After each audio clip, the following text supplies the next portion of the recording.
sa inyo ang ibig sabihin ng good governance or mabuting pamamahala? Good governance. Ang good governance, para sa akin, hindi lang yung basta makapagbaba ka ng maganda, maayos na programa, kundi dapat nararamdaman ng mamamayan o yung mga taong pinagbigyan mo ng programa na yung programang ibinaba mo nakakatulong sa kanila. Pangalawa, dapat kasama sila. Sabihin, kinonsulta sila, meron silang ownership dun sa programa, hindi lang basta city government lahat, hindi lang gobyerno lahat ang may-ari ng programa o ang importante dun sa programa, ang bida dun sa programa, hindi lang city government. Kailangan pati yung mamamayan o yung recipient mo, maramdaman nila nakasali sila doon.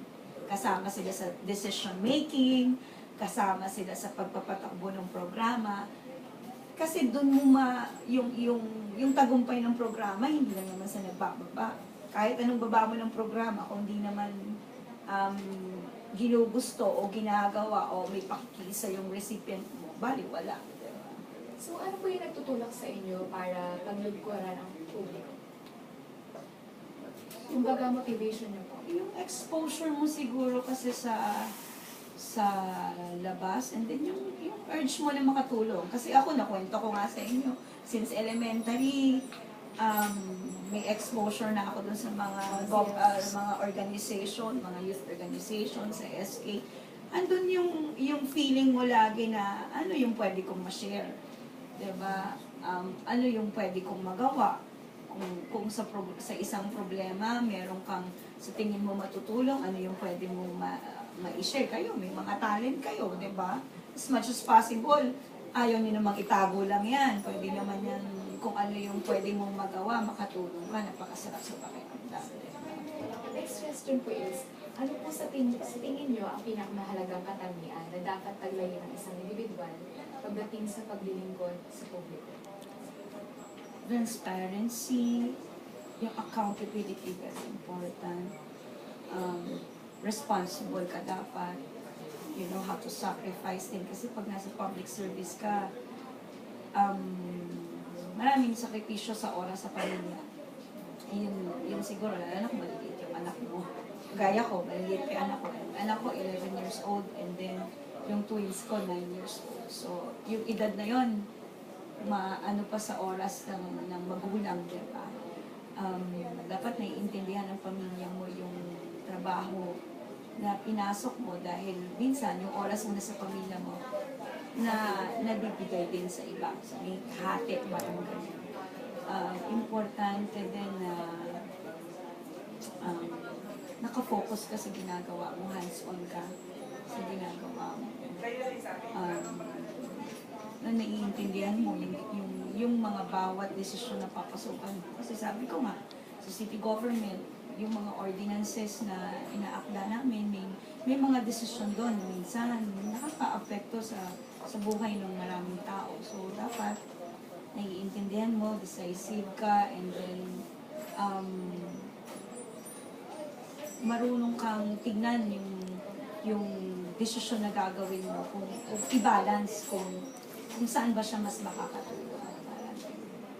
For our next question po na, ano po yung mapapayo niyo po sa mga estudyante na nagnanais na mapabilang sa larangan ng serbisyo publiko? Alam mo, ang serbisyo publiko, hindi lang siya profesyon.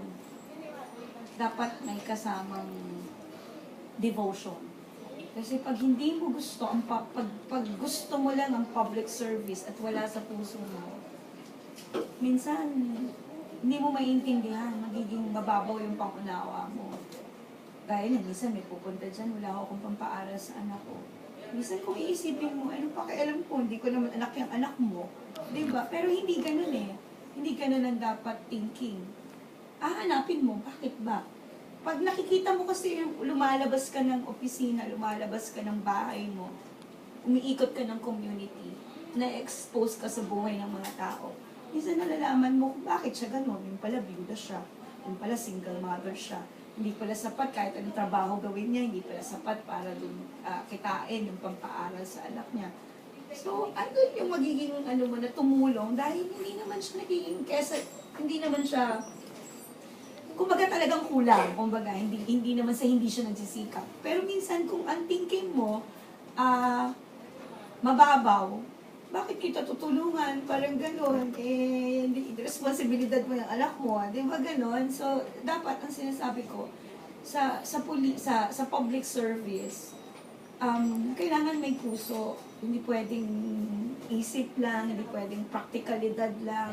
Dapat nandito lagi na maintindihan mo ng mas malalim yung pinagdadaanan ng mga taong humihingi ng tulong So, sa'yo. importante rin po talaga na inaalam nyo rin po yung reason Oy, behind syempre. Kasi minsan, pag kung wala sa puso mo yung ginagawa mo, kung di mo hilig, hindi lang pwedeng gusto. Kasi merong mga trabaho na mas require yung technical skills. Kaya ninyo, di ba? Pag natapos kayo ng mga course ninyo, yung papasukan ninyong profession at trabaho mo, may technical skills yung kailangan. Dito sa public service, meron dapat dito, di ba? Kasi pag hindi mo hilig ang public service, baka ma-fed up ka kasi may mga personal na problema na nilalapit din sa'yo, na pag hindi mo maintindihan, na hindi lubos yung pangunawa mo, baka hindi mo mabigay yung tamang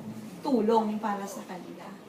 Para sa inyo po, ano po yung greatest achievement nyo po as a public counselor? Greatest achievement? Siguro, hanggang nakikita kong may pumapasok na estudyante sa pamantasan ng lungsod ng Valenzuela, hanggang may mga nag-aaral sa Valmasay, hanggang may nag-aaral sa Valpoli, at dun sa mga eskwelahan dito, na naging parte kami kung bakit natayo. Diba? Hanggang nakikita namin na maganda yung sinimula namin, na patuloy na gumaganda yung sinimula naming education program, sobrang sulit na ako doon. Diba? At least parang yun something na legacy yan ng panunungkulan namin na hanggang anak ko may kukwento ko. Na something to be proud of, na pwede kong mapagmalaki sa anak ko na balang araw, anak, kung makita mo yung ganyang school, nadaan kami dyan. Bawa, hindi naman kami forever sa public service. Darating din yung panahon na matatapos yung tungkulin namin. Pero pag nadaan kami sa PLB, nadaan kami dun sa mga eskwelahan, pwede ko ituro sa anak ko. Hindi matatayo yung school na yan kung hindi naging parte na something to be proud of na yun. Parang feeling po na part ka ng legacy. Oh yes, ng education dito sa Valenzuela. Sobrang sulit na sa akin. So yun ma'am, thank you po. Yun po yung last question namin. So thank you for giving me. Thank you very much. Shake hands. Shake hands. Ano? Shake. Thank you ma'am. Ay, ano.